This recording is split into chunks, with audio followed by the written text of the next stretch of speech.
following episode is for adult audiences only. The opinions expressed are those of the individual on the show and do not reflect those of any employer, organizations, or foundations. Viewer and listener discretion is advised. Previously on the road death travel.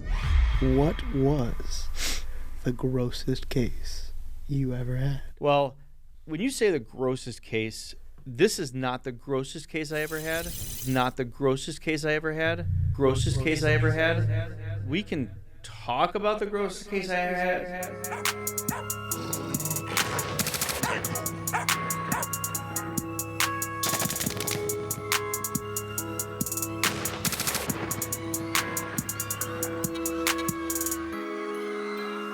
Welcome to the Road Death Travel Podcast.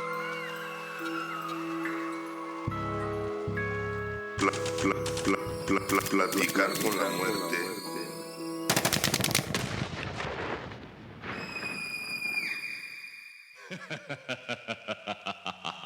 Now, when you talk about the grossest thing that I ever saw on a case, now that's a different story. This guy died on his couch, and he had been there for 3 weeks maybe. Ooh, Summertime again. sensing a theme here. Well, another one with no air conditioning. One thing we do not do is we are not movers. We're not movers. However, this guy's mom, she was pretty elderly. She was a snowbird or something, but she had gone down because there was a storm or something, and something happened to her trailer down in Florida or something like that. So she had left town for a few weeks to take care of whatever it was. She came back, and her son was dead. He was a drug addict, So she unfortunately found him on the couch, and he was badly decomposed, and there was no air conditioning on. It was summertime. Ugh. And like I said, we don't move furniture. We're not furniture movers, but she was elderly, and we felt bad for her. So she's like, "Can you move the couch?" And normally we're like, "God, no, you better call a service."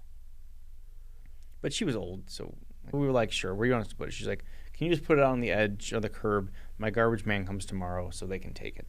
And we didn't want this sweet old lady to have that smell in her house and the image of her dead child decomposed on what I mean? Right. You were trying to trying to do something nice for the lady. You know what I mean? Just, I felt bad for her. Like, she was old, like really old, and she's a sweet lady. Who wouldn't do that? Well, if we get hurt, it's a whole liability thing, and there's right. So, but I was like, screw it. We're gonna help this lady out. She apparently had told her neighbors what had happened, and then told them how nice we were that we, did that for them. This was early in the morning. It was probably 8 or 9 o'clock. It was on a weekend. I think it was a Sunday, because garbage was the next day, so it had to have been, right? Depending on where you're at, yeah.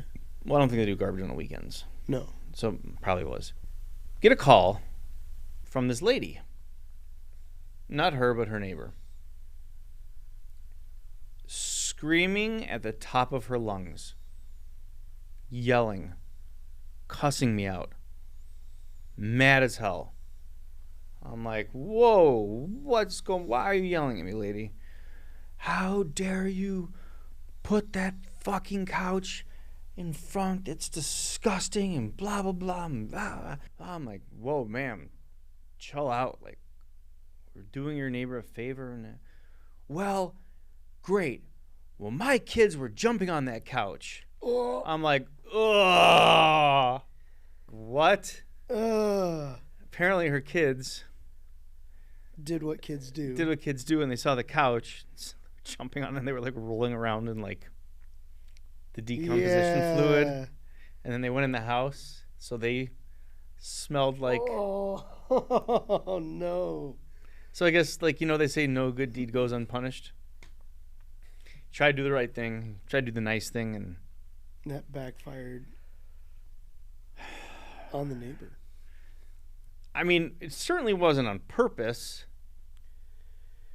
I mean, I have 3 kids, and that's exactly what they would do if they saw a couch outside. They would just go and jump on it. Yeah, I mean, we didn't. I guess I didn't think about that. We're trying to be nice and do the right thing. And I don't think you should have had to think about that, right? Like, if the neighbors all knew, hey, don't touch that couch. But she actually told this neighbor too, like, right, like my son died. He died on the couch. She actually told this lady. Right. It didn't make it through the telephone. I mean, I don't think she would have told her 5-year-old, there's some dead guy decomposing on the couch. Don't go jump on the. The kids went outside to play and jumped the couch.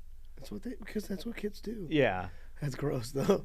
That's gross. But I obviously didn't see the kids do it. But in my head, I went, I'm picturing like these like 6-7-year-old kids jumping on this gelatinous. This dude. This couch was soaked with decomp fluid. This guy popped because when we moved him, his whole body popped. His fluids went everywhere, bro.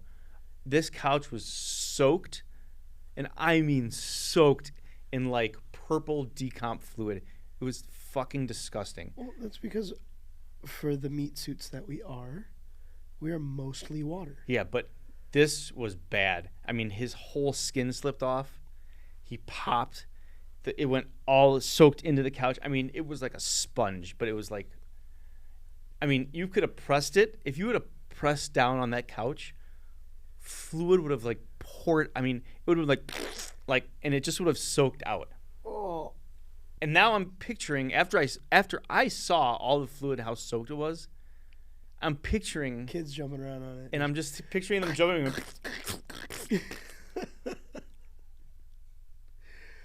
Oh, that's sick. So that's like it's funny because that's like the grossest thing. But I wasn't even there for it. Right. But you still had to answer for it. I did. And you've seen enough. You knew what that sounded like. You knew exactly what they walked into the house with. Yeah. Just. Because that's what kids do. My kids jump on the couch all the time. So now I just have to picture my couch going squish, squish, squish. What would you do if your kids, if that was your kids, and they were playing outside and they jumped on a couch like that, and they came into the house smelling like that, and soaked in decomp? What would you do? I'd burn the clothes. Burn the shoes. If they were wearing any, my kids probably wouldn't be. Once they were down into fresh, probably like swimsuits that would also get burned, I'd have them go outside, and I'd call the fire department and go, I need you to bring the hose. Hose them down. You're going to hose these kids down, parental consent, turn it on a low setting so they don't go flying, and after that, they're going straight inside. We're going to scrub them all down. I'm going to have them walk outside, get hosed again, and then burn all the clothes. Do you throw them away? I would not throw my kids away, no. I meant the clothing, but sure. Well, I'd burn the clothes. I got a little burn bin outside my house. I didn't mean throw your. I didn't mean throw your kids. I like my kids too much. I didn't mean throw your kids away. But I can't give them new skins, so they're gonna have a thorough cleaning. They'd probably need a couple of doctor checkups because we absorb things through our meat suits.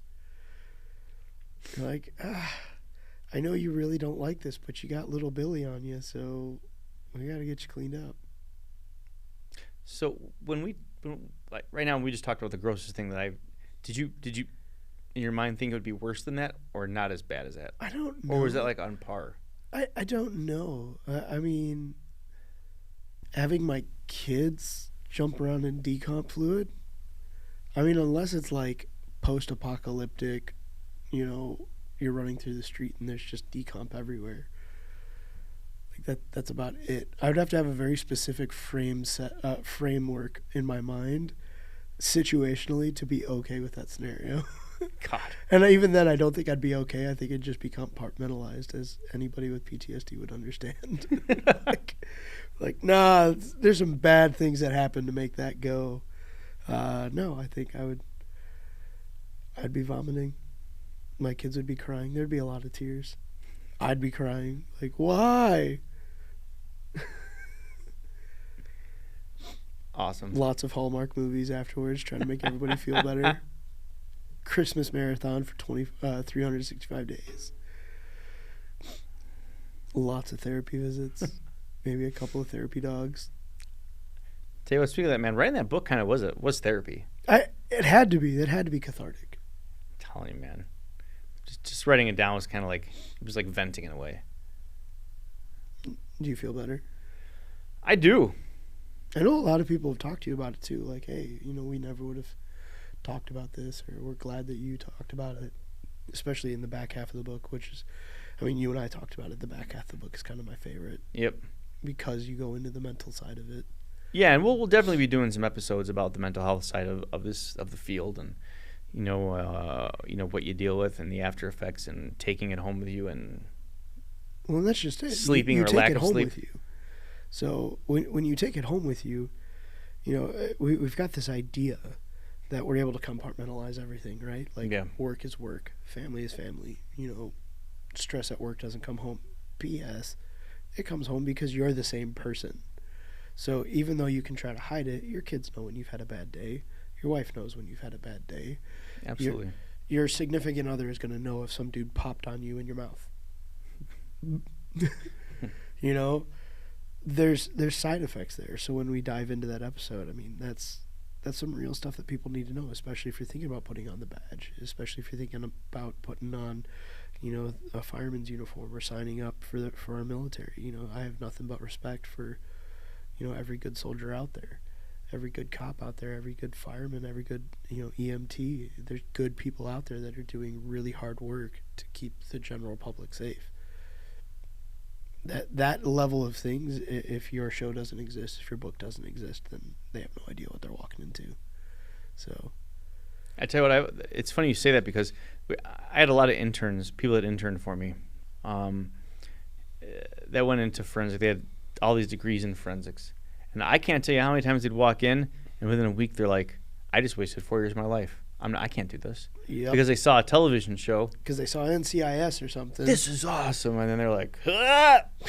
Don't get me wrong; those shows are awesome. They're fun to watch, but it's not reality. It's a different thing when you're really doing it, So, thanks again, everyone, for watching another episode of the Road Death Travel Podcast. And for those of you listening, thanks for listening again, and we'll see you next time.